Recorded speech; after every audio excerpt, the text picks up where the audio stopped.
This episode is sponsored by Porter Square Books, a fiercely independent employee-owned bookstore in Cambridge, Massachusetts. For fans of Greater Boston looking for their new favorite book, Porter Square Books recommends Riddance by Shelley Jackson. Set in the overlapping worlds of the living and the dead, Shelley Jackson's Riddance is an illuminated novel told through theoretical writings in necrophysics, dispatches from the land of the dead, and the growth of an 11-year-old girl, the Stutter, into a central, mysterious figure. One of our favorite writers, Kelly Link, calls Riddance an exhilarating, prickling, blistering book. Use the code BOSTON18 to get 20% off Riddance and any other great book at portersquarebooks.com. What do you think the value of professional sports in the Boston community is? It's valued very highly. Everyone loves sports in Boston. Anytime there's a game, because I take the train a lot, anytime there's a Red Sox game or a hockey game, I know because everyone looks exactly the same. And they're all acting. Yes, very drunk. Yeah. Yes. Previously in Greater Boston. Down the rabbit hole, Mr. West. Down to Wonderland. The Yard Goats. We could own it. Make a deal with the team, commit to the stadium. Whoa. Missing person. Spray painted over the whole Big Red. Who's the resident? It's the Bestman's place. Do I need to show you everything? So be it. I'll show you. Phil's Cornwall. You want it in character voice or in? All right. Malden. Red Dorchester. Somerville. Pants listed. This? Somerville. I've been living on this my whole life. I live in Milton, Massachusetts. Rosendale. And Boston. South Boston. This is Brockton. Medford, Massachusetts. Red Line. Dorchester. This is Greater Boston. This week in Greater Boston, episode 29, Hit It with a Tiny Mallet.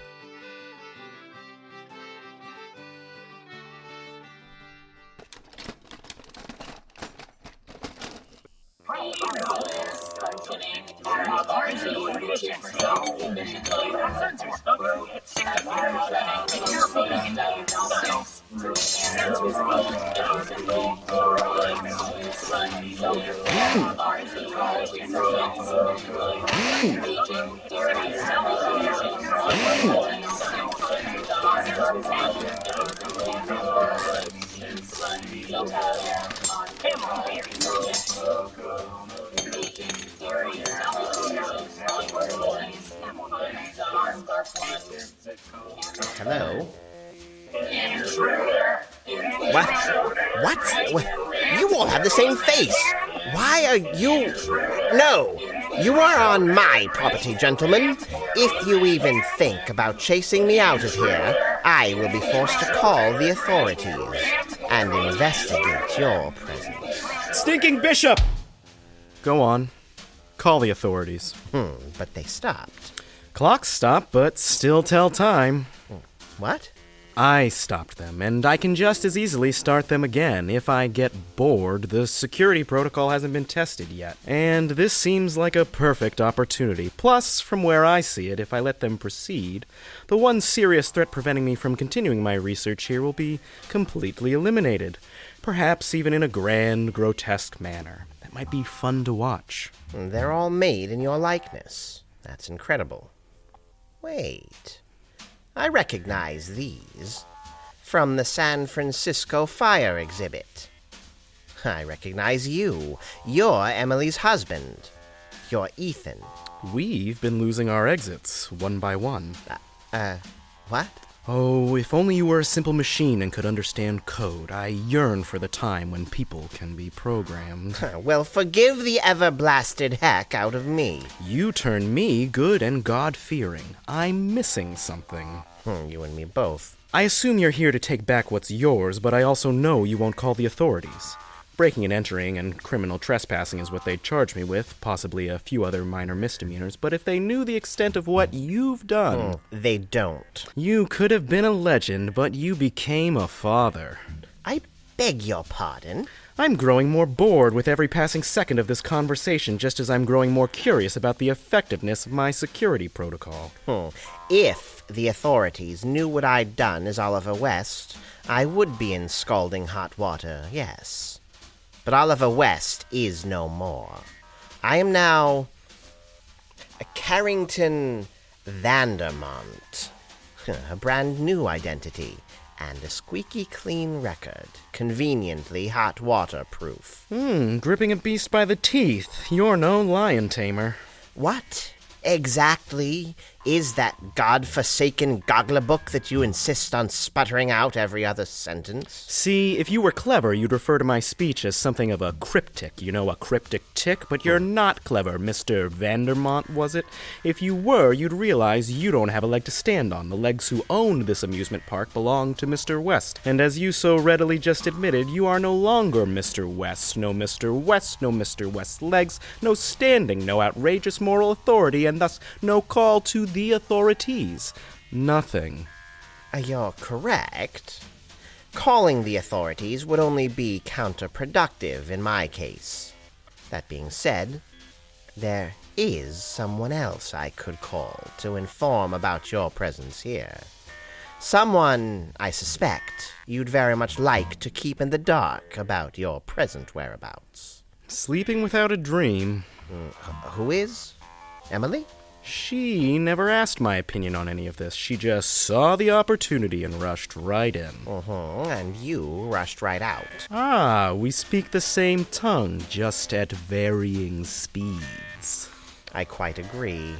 So, allow me to propose a détente to our frosty introduction and suggest something of a partnership. Why did you come back here after all? You must have known the risks involved with sneaking into your old workshop. You couldn't have possibly hoped to get that ridiculous amusement park back up and running without anyone finding out. Although I must say I did fancy your San Francisco fire reenactment. Why, thank you. The truth is, I know my creations need work. I know they're not complete yet. I knew that before we reopened Wonderland, but Emily was pressuring me about recouping our losses, so I rushed things. Mistakes were made. I felt bad when Emily told us we had to move to Redline. That's not true. I didn't feel bad. I never feel bad, but I indulged her all the same. But this is where I'm happy. In my workshop, not some tiny tin can train car bumping into the walls. I need space to tinker, space that doesn't move all the time. I need my stationary tinkering space. And once I iron out the wrinkles, my machines will never make mistakes. Can you imagine that? A world without human error? In this moment, looking at you, I cannot. But I do have an idea of what to do with these fascinating little tin men of yours, and I'll put them to great use for our mutual benefit, and allow you to keep your workshop here, if you help me. If is a word as wide and as deep as the sea. Far too many as's in that sentence, but pish-posh. For your little tin men to be useful, we need Redline.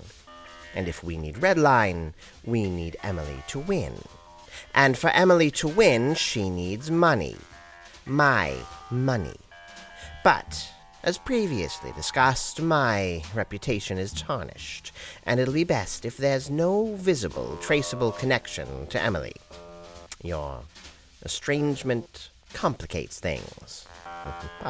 But I'm her husband, so it wouldn't look unusual for me to walk into her home with a briefcase full of your cash. Precisely. And all your little robots will soon find a home working in Redline, ensuring it ticks along like a perfectly designed clock, as meticulously mechanical as your marvelously make-believe men.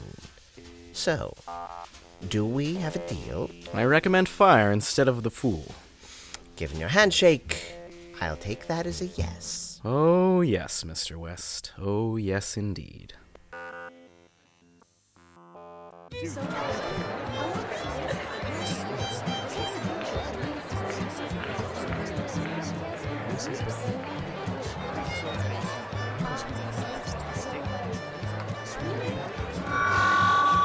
Hello, Red Lineans! Thank you all for coming out today.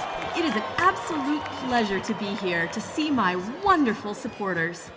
It's fitting that my support comes from such intelligent, respectable people. The best the city of Redline has to offer. That's who you are, and I want you to know that I see you. Next week is the big week. Election day is almost here, and I'm not worried. I'm not here to ask for your vote. I know how you'll be voting. No, today I'm here to tell you about the good things waiting for you on the other side of Election Day, the bright future that awaits Redline. I have a grand announcement, a plan, if you will, to satisfy the big question many of you have been asking. To slake the thirst you all feel, there is one thing the people of any city need in order to experience the full pride of place, the tribal joy of common cause. And that, my friends, is a simple thing. We need a sports team.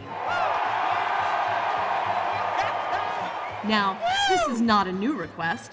Charlotte Lindsay Coolidge knows your desire. She investigated the options, drew up plans, walked right up to the edge of action, and then said, "Nah, never mind." Why? Why would she so blithely toss away the opportunity to make her constituents happy? We may never know. And Powell has no desire to please you at all. She said as much over and over. No, you can't have a stadium at Braintree.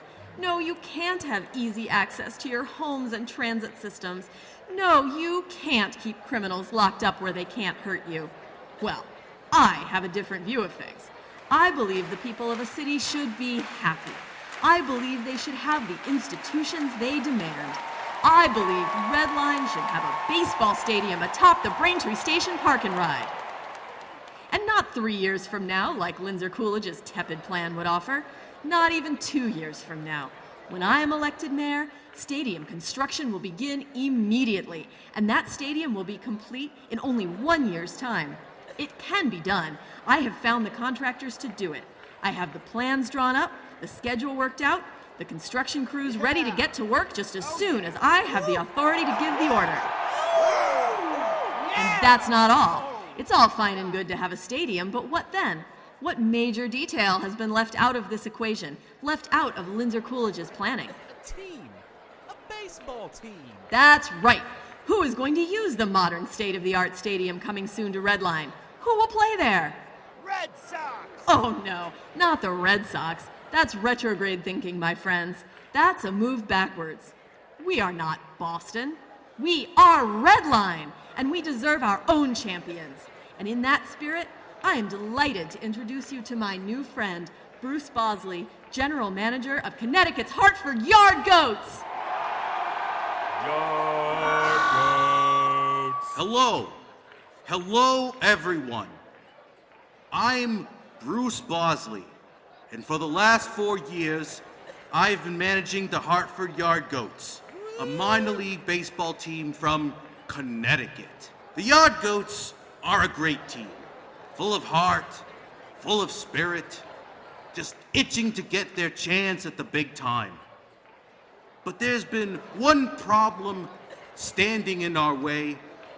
We've got no stadium. We've been told time and again that a stadium is coming, yet it never does. We need a new home. This, right here, is a signed contract that becomes binding immediately upon Emily Besbin's mayoral victory. And the terms of this contract state that upon Mayor Besbin swearing into office, the Yard Goats will officially relocate to the city of Redline to play in the new stadium at Braintree Station, to be built within 1 year's time. That is right, my friends. If you elect Emily Bespin mayor, then 1 year from Election Day, you will be eating popcorn and sausages at the very first home game at Braintree Stadium, cheering on your very own Red Line Yard Goats!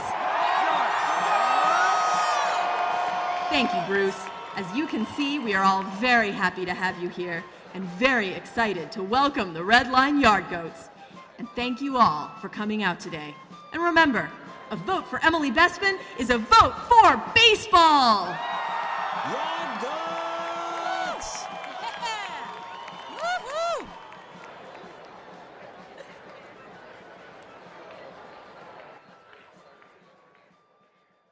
What's the value of professional sports in the Boston community? That's one I wouldn't be able to answer. People love it.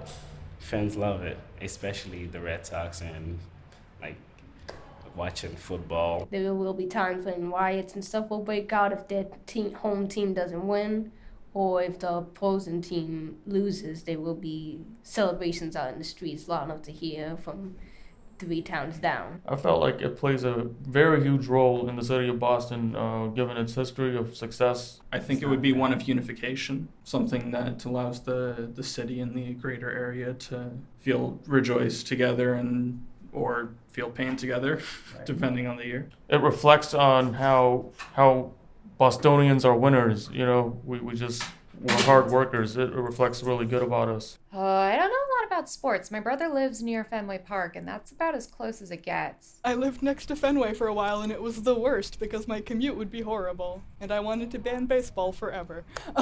My dad really, really, really wanted me to be into sports when I was younger, and so we went out to a lot of baseball games, and I don't remember any particulars of the games, but I know that I value the memories I made with, like, my dad and my friends. Even when, like, I don't really watch sports, like, I remember getting into, like, a bit of a tiff with someone from New Jersey, and I was like, the Red Sox are the best. They beat a curse. In 2000, like, what have you done? I like the idea that they're actually beating a curse. Like, there's magic involved. Yeah, exactly. Like, really 2004, they won a World Series after Babe Ruth cast a literal spell on them. I don't know. It's hard to say because it's too expensive, so I think it excludes a lot of people.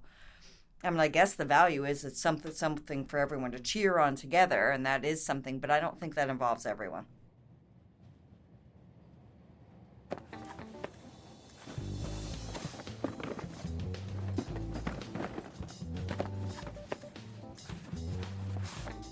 Okay, walk me through these numbers. What are these? That's the purchase agreement for the baseball team. The Yard Goats? God, what a dumb fudging name. How about we just call them the Red Line Trash Eaters? Well, sounds like Monty likes it. Monty likes goats. Charlotte's mother gave him a stuffed goat, and it's his favorite thing. Well, at least Yard Goats isn't racist. It's better than some other cities. Does this really say they all get free train board housing? Yep. But there aren't enough vacant cars to house a whole baseball team. Not yet there aren't, and apparently she expects that to change. So that's number 1. And now, number 2, people love the idea of the Braintree Stadium, but nobody has seen the numbers yet. This is the revised estimate. God, I can't believe she's committing to that. It's too expensive. There's no way Redline can afford it. This can't be right. This is triple the original estimate. Your estimate was for a 3-year plan. She's promised to get it done in a year. It's her top priority, and she's ready to shell out for it. She's going to bankrupt the whole fucking city. Sorry. Yeah. Be sure this is legit. I've got a reliable CI. Who's the source? The C stands for confidential. Come on, Louisa. I have to know where this is coming from. And I need my informant to trust me if you want the information to keep flowing. I want to meet them. That's a terrible idea. Why? Are they dangerous? No, you just really hate each other. You're too much alike. You think I hate myself? I didn't mean it like that. It's just some people can't really get along with people who are too similar to themselves. This would be a lot easier if I could get my information directly. Like how you got your info from dipshit Paletti? Which information? You let him out, didn't you? Dipsidoodle's confession didn't hold up. But he still had information. He knew things. Yes. And you wouldn't have let him go if he hadn't given that information up, including the name of the man at the top, the publisher. Were you planning to share that information with me? No, we're playing that close to the vest right now. That's what I thought. Louisa. Look, I'll ask them, all right? I'll see if they're willing to meet, but nothing happens without their say-so. Fair? Fair. Do you think this is enough? The way she's throwing the city's whole future away for a baseball stadium? When we get this out, does that sink her campaign? I don't know.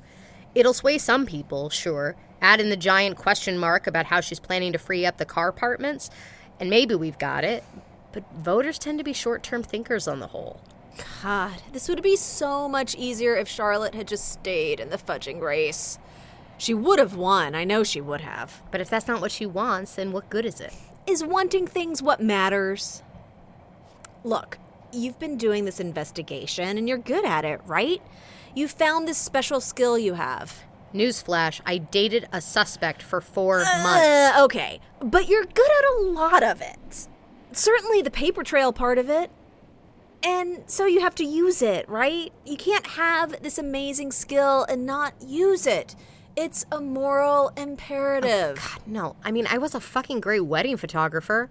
I was, but Jesus Christ, weddings? Hell if I'll ever go back to that. I mean, I've told you about Leon, right? Your ex. The same guy I tried to hire at Third Sight before I left. Yeah, well, that was kind of weird, but anyways, yeah, Leon. So, Leon was the best dancer I ever dated. I don't know if it had something to do with his sense of time, or if he had every move just perfectly mapped out in his head, or what, but he had rhythm like you wouldn't believe. And grace and perfect anticipation of his partner's movements. He could melt into the music like they weren't even separate things.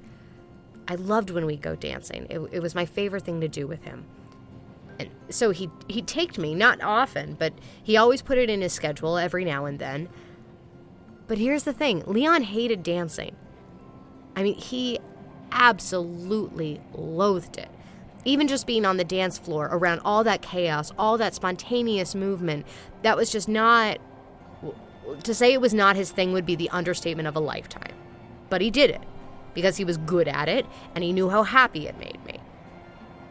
But it became an obligation, and doing it took so much out of him. It drained him. Every time, the day after, he'd be completely useless. He wouldn't do anything. For hours, he'd just lie in bed, staring at the ceiling, like he couldn't cope with anything less predictable than that solid blank surface, until he'd put everything inside himself back in order. I mean, I don't know, we go through life, we have all these things we have to do that we don't like, but I don't know. I think there's this whole other price to being good at something that makes you miserable. I mean, somewhere out there, somebody is the world's best shit shoveler, and that doesn't obligate him to spend his whole life shoveling shit. Still better than not being good at anything, though, isn't it? You're good at things, Gemma. Come on. Don't be melodramatic. And even if you weren't, there are plenty of people perfectly happy doing jobs they're bad at. They may not be good at it, but at least they found something they're passionate about. I don't have any passions. Not like Charlotte. She's known what she wanted to do from the time we first met. She had something in her that needed to get out. That's never been me. I never had these big dreams that everyone talks about. I just wanted to go to work and come home and take care of the people around me. Why can't that be enough? It can. For lots of people it is, but for you it's just not. If it was, you wouldn't be this unhappy. But that doesn't mean you have to chase some monumental passion. You don't need to find some grand ambition. I mean, look, becoming a private investigator was never something that deep burning need I had. It's just something I think I like doing, you know? I've been thinking. Oh, go on. After all of this, everything, we've got nothing waiting for us, Charlotte and me. We'll need jobs. And I was thinking, if you're okay with it, maybe I could come work at your PI agency. I mean, we've already been working together, doing the same kind of thing, and I think we've liked working together. I know I have. Just makes sense. To me, at least. We'd be flipping roles, though. I mean, I'd be your boss. I can be completely fine with that. I'm open to it. I don't want to promise anything, Gemma, but because I don't even know if I'll even be able to have employees. I mean, not at first. It's not like I've got a waiting list of clients. It's a brand new business. But if I get some clients, I mean, if their money is there, then yeah, I'd like to keep working with you. Monty says he'd like that too.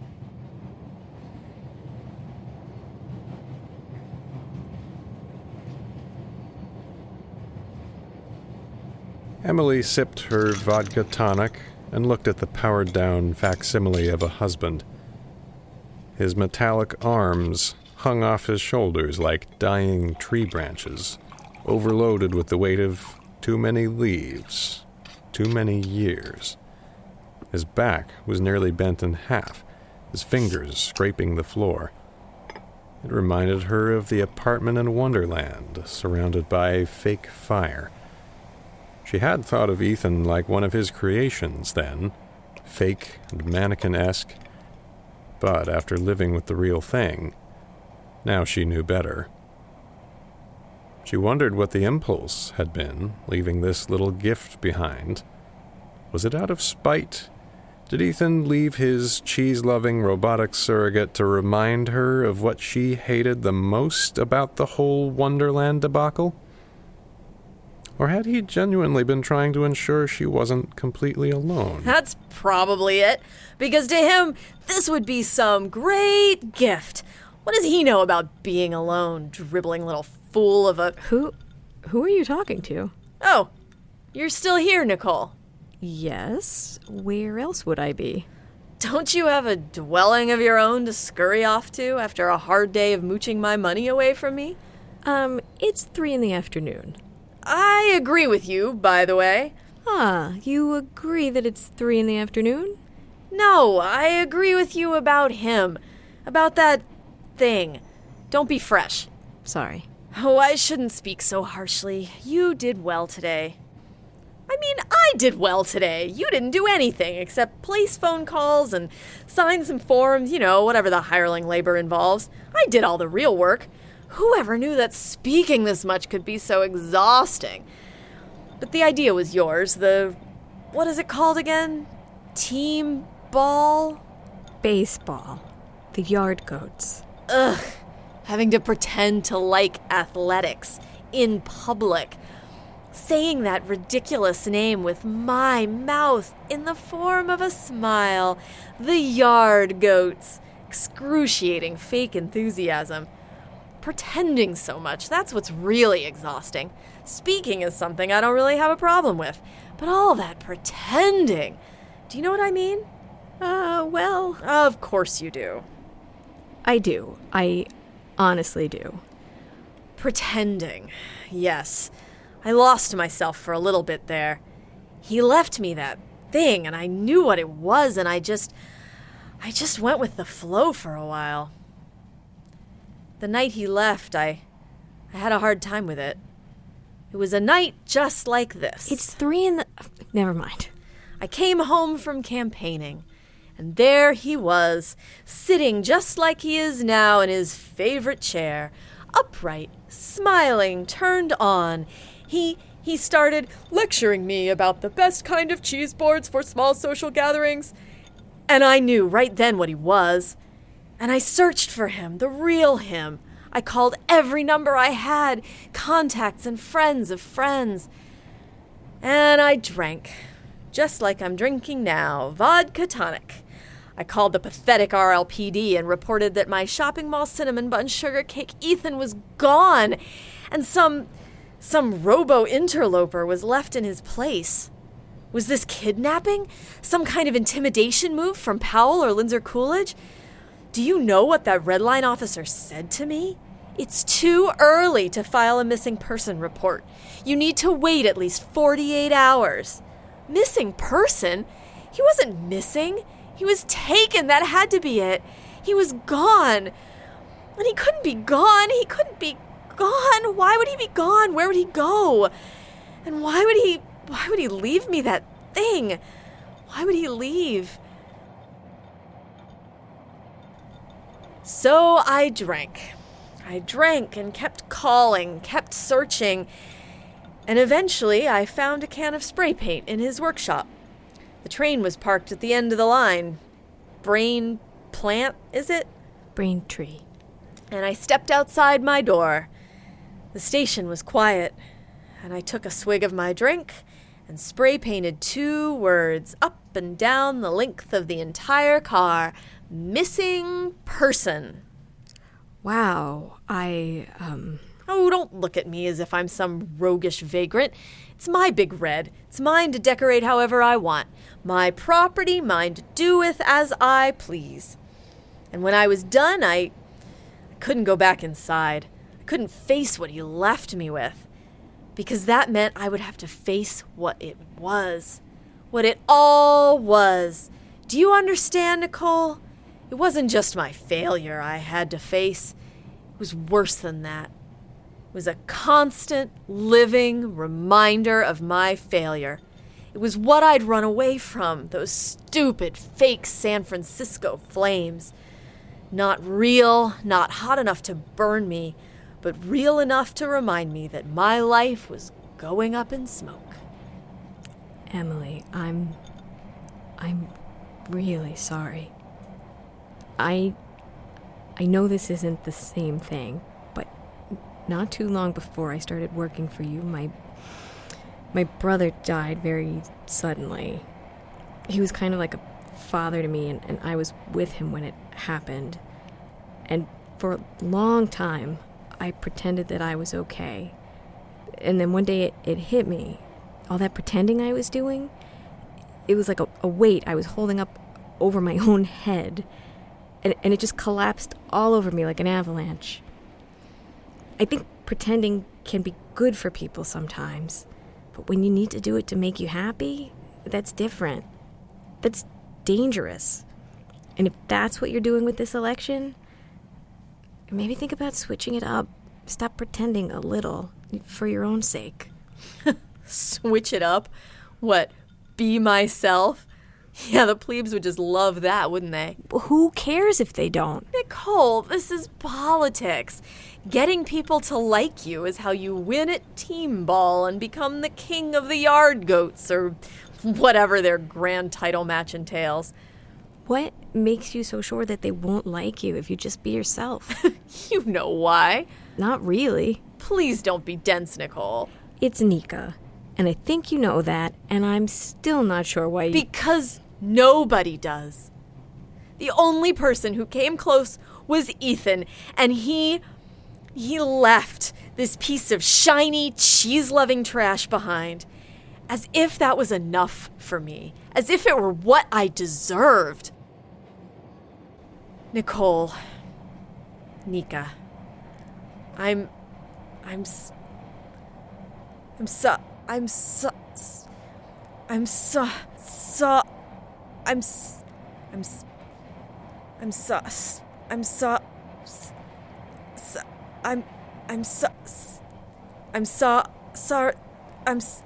I'm sorry about your brother.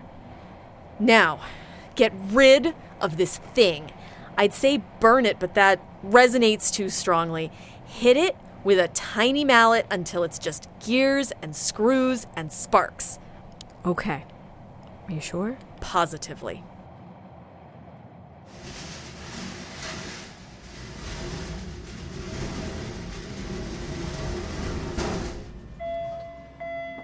Journey from the East has brought spoils for the spoiled. You? Ethan? Hi, honey. I'm home, and boy, do I got a hot proposition for you. You fetid China shop bull. Take shape or sweep yourself to the side. Sorry.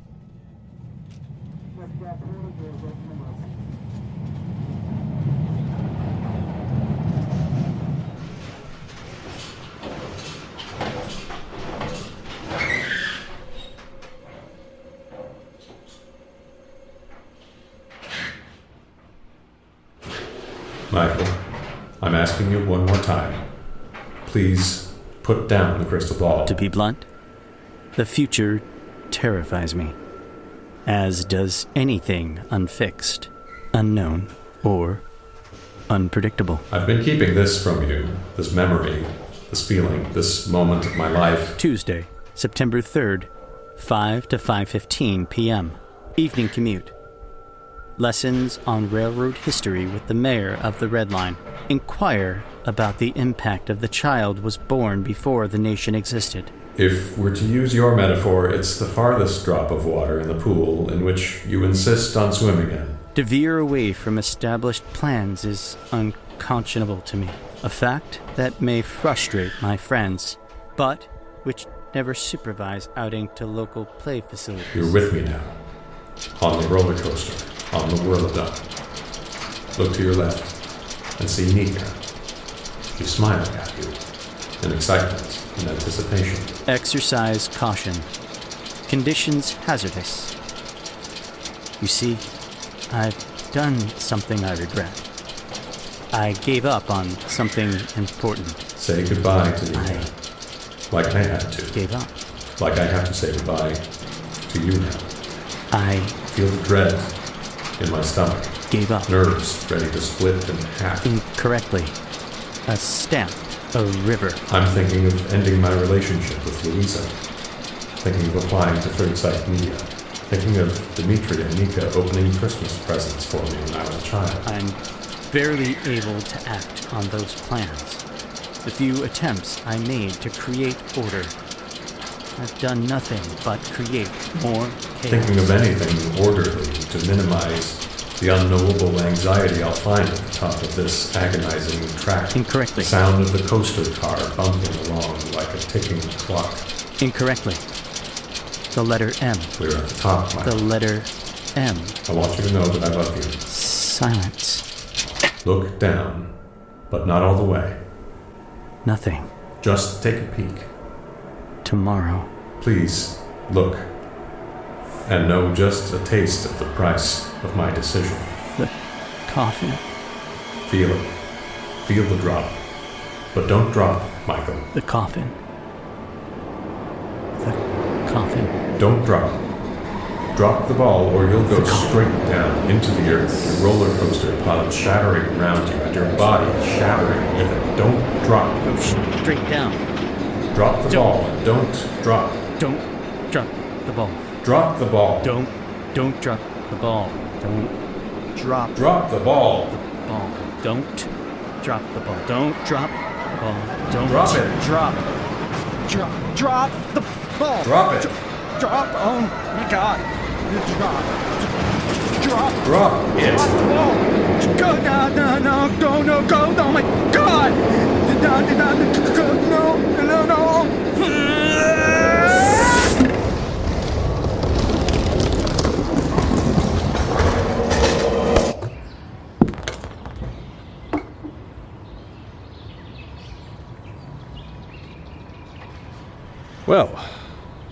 Well, it appears as if someone found my letter to Nika and Dimitri. So that's a plus.